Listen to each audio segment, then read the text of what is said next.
heroes. How's it going today? I just want to come on here today and talk a little bit about relationships and getting with the person that you want to be with and what all that means and how we go about that today. You know, there's a lot of confusion and mixed messages and signals and things going on because our society is in a way reinventing itself, right? And it's what they're basically doing, and you can see it as right or wrong or whatever, but everything is getting confused and people don't know who they are, and that's exactly where it starts. You first have to know who you are and what exactly you want before you can know who you would be good with or who would be good with you. So what you first need to do, and this has always been true, is find out who you are, what you like, what makes you tick, and what makes you get up every day and live life. And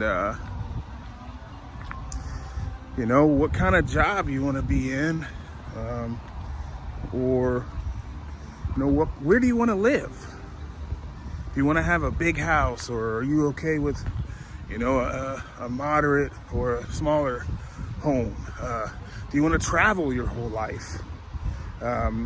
Is that your dream? What are your dreams? What are your desires? What are your goals? You gotta come up with that first, and then you can work on what you want in another person. And usually we want something that's similar to what we want or who we are, so it complements us, right? You also got to know your strengths and your weaknesses, because the best person for your life, a soulmate, twin flame, there's all these terms that we have now to determine that special one for you. Your soulmate should be strong where you're weak. That's kind of part of the give and take, the yin and yang that happen with being in a relationship. That's kind of the whole purpose of being in a relationship, right?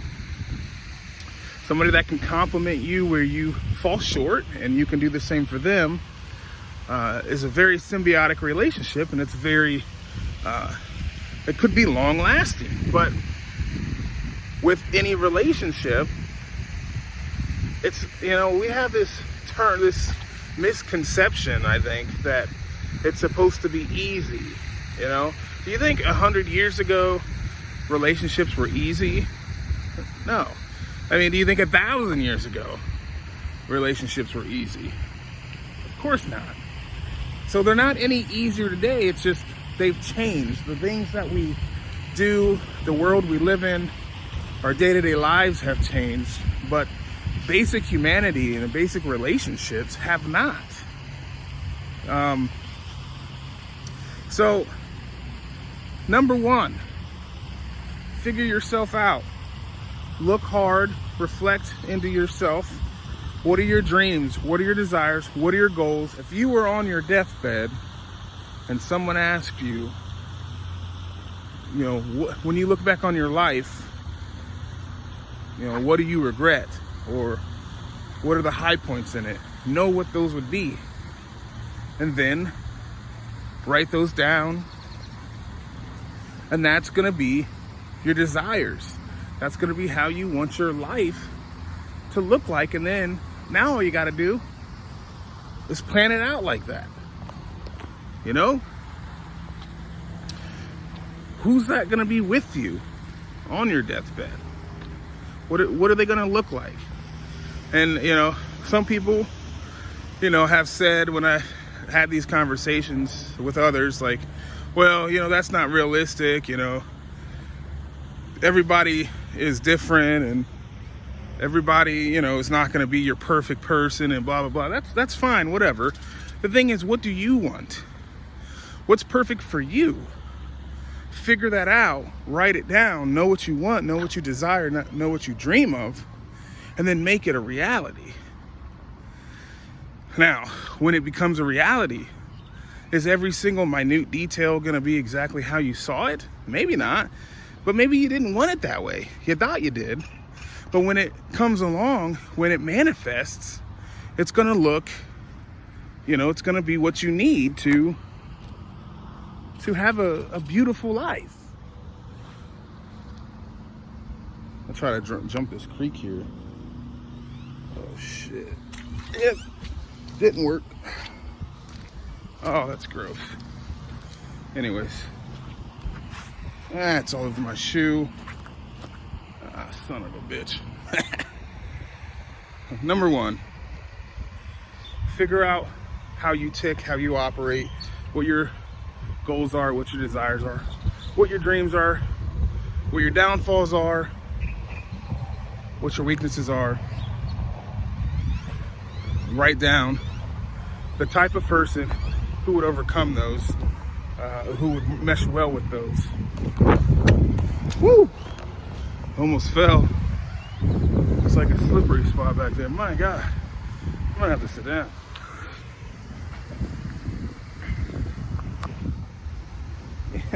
Everything's based on the decisions you make in life. Your entire life, at the end of it's gonna be a culmination of all your decisions and options and way of life, how you did everything. And if you were gonna look back and see it all, how would you see it? How do you want to see it?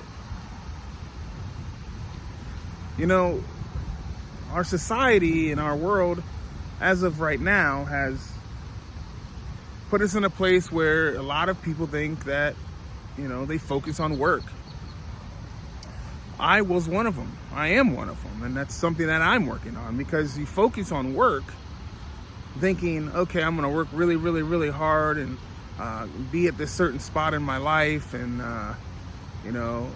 focus on all this money and success and things like that. And then you might realize one day, like, wait a second, maybe I'm there, or maybe I'm close, or I can just see it's right on the other side of the door. I just have to walk through. But what parts of my life have been lacking because of that intention or that pursuit?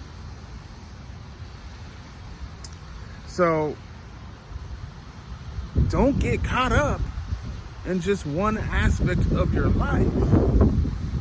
You want to make the decisions you need to make to be where you need to be in life, but also, realize you don't have to bypass any options that come your way. I guess what I'm trying to say is, there's a movie that really kind of portrays my thought process here, and it's called Yes Man with Jim Carrey. I don't know if you've ever seen that. If you haven't seen it, go watch Yes Man with Jim Carrey. And it's a movie based on a character who, was struggling in different areas of life, wasn't happy, and he went to a seminar. One of those gurus, those like kind of self-help gurus. It's kind of like a satire based on the gurus and stuff like that. But the movie has a great message, because what it does is he goes to this conference and it's all about saying yes to everything, right? So then he's kind of put under this hypnotism, this spell, where he has to say yes to everything going for the rest of his life, or the time frame in this movie.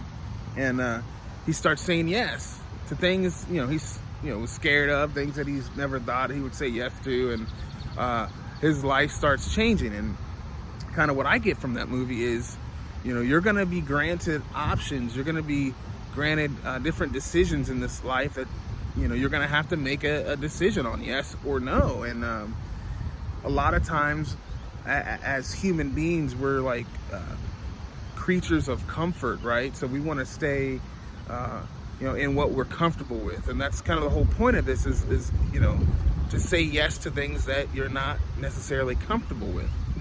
I'm not talking about, anything dangerous, or, if someone offers you a racketeering job, in a big criminal organization, that you should say yes. But, when you're going through your normal life and things present themselves to you where you would typically say no because it's uncomfortable, say yes, and kind of see where that gets you, because we don't always know exactly, what's going to, happen. So by changing it around and, saying yes to things that you typically might not say yes to, you're going to get different experiences in life. And that can drastically change the path that you take, and it can do things for you that you would never ever see ever in your future. And to me, that's living. That's what we're here to do. It's you're born into this world to live a life. We're not born into this world to be slaves to a job, slaves to a condition of just working and sleeping and having weekends off, or we go to maybe we go to family and visit, or we have a bar we go to, or whatever your daily routine is. That's fine for your everyday normal kind of deal, but don't be afraid to step outside of that. So to get back to relationships here, when you're picking somebody that works for you, step number 2 is don't settle. You don't want to settle for what's not going to work for you just because you're lonely, or you're in a position where time's clicking away, and you're like, oh well, I had an idea that by this certain age this and this and this would happen. But look at it this other way, because let's say you do settle, or let's say you do decide against your ideal match, and you do go on through life with somebody that's not particularly who you saw yourself with. Are you happy? What has that done for you? Or, do you feel more enslaved now because you're having obligations with a person that you really didn't want to have obligations to or with, right? So, and this can be misinterpreted. So let me be specifically clear on this. I'm not saying that you shouldn't give opportunities to people that you may not necessarily see as the one, right? If they match your list of goals, dreams, desires, and they seem intuitively as a good fit for you, of course you give them a try, right? But I guess in a more complex way of what I'm meaning is, make sure the person fits you. If you want kids, do they want kids? If you want to live in a camper off the beaten path somewhere and live off the grid, is that something that they want to do? Do they fit the physical requirements that you find attractive? And a lot of this has to come with a lot of self policing too, and self-reflection, because you might have to ask yourself, is this really what I want? Is this really, am I just saying this because society has told me that I need these certain things in my life in a partner? Or is this something that I really desire? So you're going to want to ask yourself those questions and really police yourself into understanding, are you doing what you needed to do and believing what you need to believe to get the person that you need to get? So yeah, step 2, don't settle. person is out there that is going to match your criteria. Now, there is a time frame. So again, it's not as simple what I'm trying to discuss here as, just, I'm just gonna write a list of what I want, and then I'll just go my entire life, and if I don't get this, then whatever, right? There's time frames. This is a world that revolves around time. So there are gateways or windows of opportunity, and you can miss them. And if you miss them, does that mean there's not another opportunity down the road that might come available to you? Of course not. There might be, but when that later time comes, some of those bucket list items might have to be negotiated or might have to be crossed out, because with age, with time comes a lot of different experiences, and people become people get to different levels that maybe item on your list is no longer feasible. Some people thrive on drama, right? And so there's relationships that work really well out there because both people thrive on drama, and it makes them feel lively, and that's their relationship. There's always drama going on, but it works for them. I mean, maybe that's you. I don't know. That's what you got to figure out. But number 3, remember, there are time frames. There are doors that open and close, and not everything is going to be available forever. So you gotta be willing to adjust to time frames, and kind of differences that you may not have necessarily seen. But I guess to sum this up, the point I'm trying to make here is really, really simple. Number 1, know what you desire. Know yourself more than anything. You can't have another person attached to your life if you don't even know who you are, because they're not going to know who you are. And that's just a recipe for a terrible relationship. I mean, it's just a disaster waiting to happen right there. I mean, and understand, number 2, that, you don't want to settle, because settling it's bringing you more pain. All it does is it'll bring you more upset and more torture, because you're always going to realize and know, I mean, well, what am I doing? This is not what I see for myself. This is not what I require, what completes me. And number 3, be conscious of time frames, and know that windows of opportunity exist. So it's important, you become that yes man from that movie with Jim Carrey. When the opportunity presents itself, if you're inside deep down saying yes, but you formulate a no out of your mouth, and then you just kind of go home and don't interact, or don't do whatever the opportunity was that came to you at that time, you might not have a chance a week later to go back and say yes. You might not have a chance 4 years later to go back and say yes.